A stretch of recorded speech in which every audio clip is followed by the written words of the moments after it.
Buen día.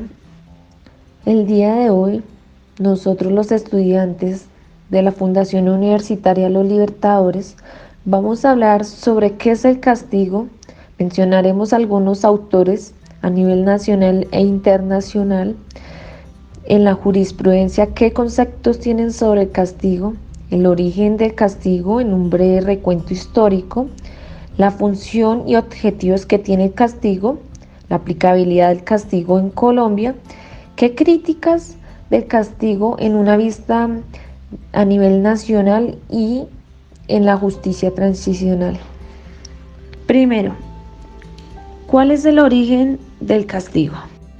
El derecho de castigar a los hombres fue otorgado por los primeros salvajes a un soberano que se convirtió en legítimo depositario y administrador de la porción de libertad otorgada por aquellos, a cambio de seguridad y tranquilidad. En los pueblos primitivos el castigo tiene un objetivo principal, la vidita o venganza, y se mantuvo como tal durante muchos siglos. Sus castigos eran generalmente simples, directos y graves. La muerte o desentierro, que a menudo significaba la muerte, a veces la mutilación y la marcación, de modo que el delincuente pueda servir como advertencia constante a los demás. El papel de la categoría ético-jurídica del talión era en su origen la sublimación de la venganza y se fundaba más que nada en el deseo de equilibrio a favor del que había sido víctima del delito cometido. En la época medieval, el castigo conserva esta naturaleza de equivalencia, pero va más allá porque la retribución no se conecta directamente con el daño sufrido por la víctima, sino como la ofensa hecha a Dios. Por eso en esta parte el castigo adquiere cada vez más sentido de castigo divino.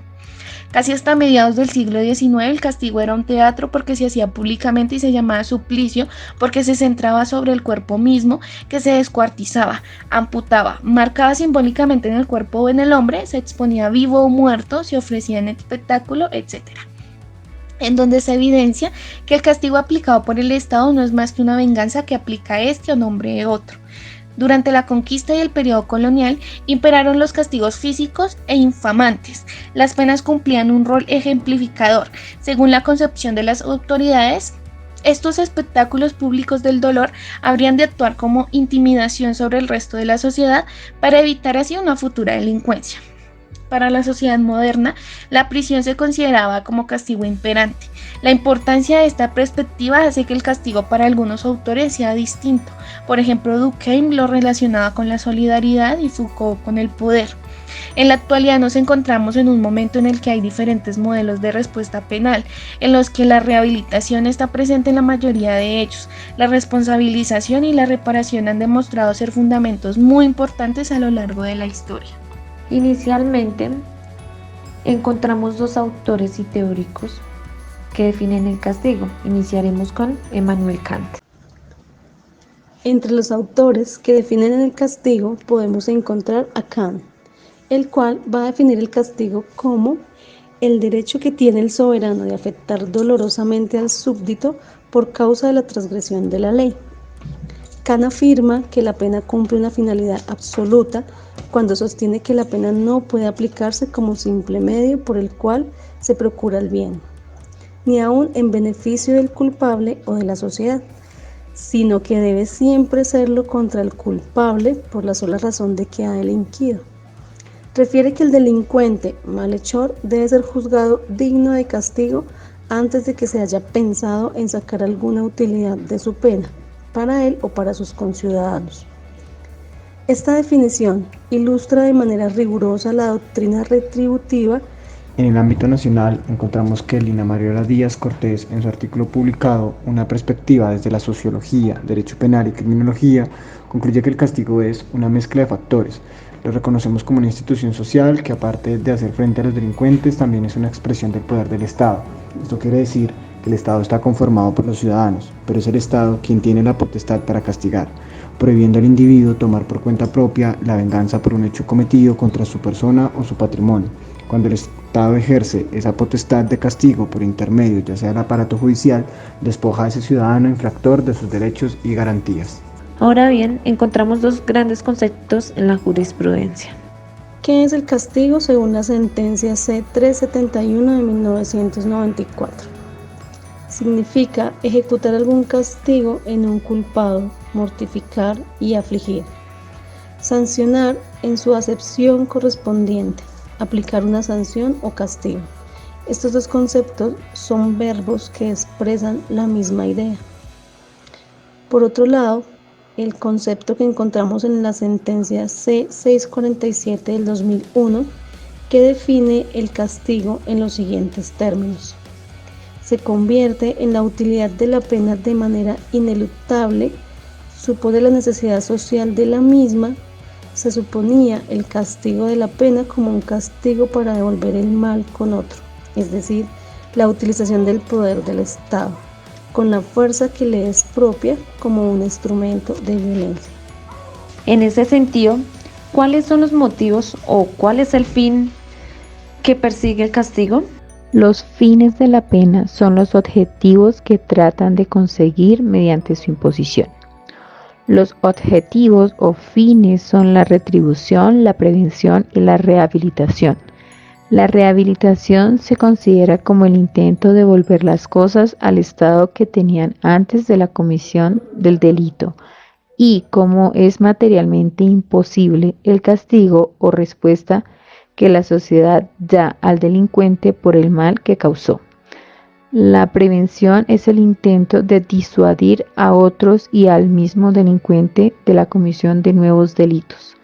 La rehabilitación es el intento de que el delincuente vuelva al marco social del que se separó por el delito. El fundamento de la pena no es otro que la necesidad de contar con un medio de represión imprescindible en orden al correcto mantenimiento de las condiciones que hace posible la convivencia de la persona en una comunidad. Por otra parte, toda pena consiste en infligir un mal. Lo cierto es que desde una perspectiva puramente material, la pena es una prevención de bienes. Ese mal ha de consistir en la prevención de un derecho o bien jurídico. También ese mal solo puede imponerse como consecuencia de una infracción de la ley a la persona responsable de la misma. Es así porque expresa una reprobación o reproche ante la violación de la norma y se inflige precisamente como castigo a su autor. Por último, la pena ha de ser administrada por las autoridades establecidas al efecto por la ley y mediante el procedimiento legalmente establecido. Nuestra Constitución proclama que las penas privativas de libertad y las medidas de aseguramiento estarán orientadas hacia la reducción y reinserción social. En el artículo 4 de la Ley 599 del 2000 se establecen como fines de la pena la prevención general, la retribución justa, prevención especial, reinserción social y protección al condenado. Para la Corte Constitucional, el fin preventivo se ve manifestado en el establecimiento de la sanción, el fin retributivo en la imposición de la pena y el fin resocializador en la ejecución de la misma. El artículo 3 del Código Penal dispone que la pena deberá responder a los principios de necesidad, proporcionalidad y razonabilidad. La Corte Constitucional ha sostenido que la resocialización tiene una relación directa con los principios de dignidad humana y el libre desarrollo de la personalidad. La Corte ha señalado que la pena no busca la exclusión del infractor penal, sino su recuperación y reincorporación a la vida en sociedad.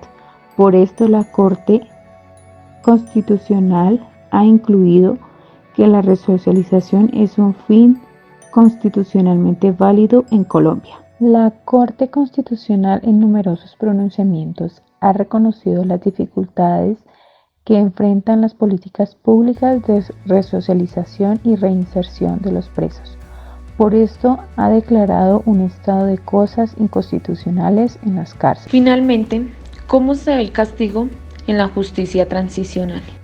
Teniendo en cuenta cómo la Justicia Especial para la Paz busca cambiar la concepción del castigo de forma integral, en la cual las medidas privativas y restrictivas no sean la única alternativa para la reparación de los actos que han violentado los bienes jurídicos y el derecho internacional. Esta cualidad responde a una concepción más holística y en aras de la aplicación de los artículos 1 al 4 de la Ley 599 del 2000, que es nuestro Código Penal colombiano, los cuales estarían encaminados a que la función de la pena logre la retribución justa y la reinserción social de las personas afectadas. En consecuencia, la proporcionalidad de las sanciones propias de la JEP debe responder a la consolidación de una paz estable y a satisfacer los derechos de las víctimas en la mayor medida posible y en proporciones adecuadas. El juicio de proporcionalidad aplicado permite inferir que las sanciones propias representan un grado alto de satisfacción del derecho a la paz y una intervención poco intensa en el derecho a la justicia de las víctimas, en tanto que la dimensión retributiva de las mismas puede perder relevancia. Además, promueven el nivel adecuado los derechos de las víctimas en virtud del régimen de condicionalidad y los mecanismos de monitoreo y verificación de sus sanciones propias. Estos dos instrumentos garantizan que todos los derechos de las víctimas se cumplan, como es a la reparación, la verdad y la no repetición, logren alcanzar un nivel óptimo de protección, lo que justifica la afectación mínima de la dimensión retributiva. Dicha proporcionalidad deberá actualizarse en cada caso concreto en el que el responsable declare la verdad, reconozca responsabilidad, colabore en la reparación de las víctimas y adquiera compromisos efectivos de no repetición. En tanto, estos son idóneos, necesarios y proporcionales. Las sanciones no son compatibles con el ordenamiento constitucional colombiano y las obligaciones internacionales de Colombia.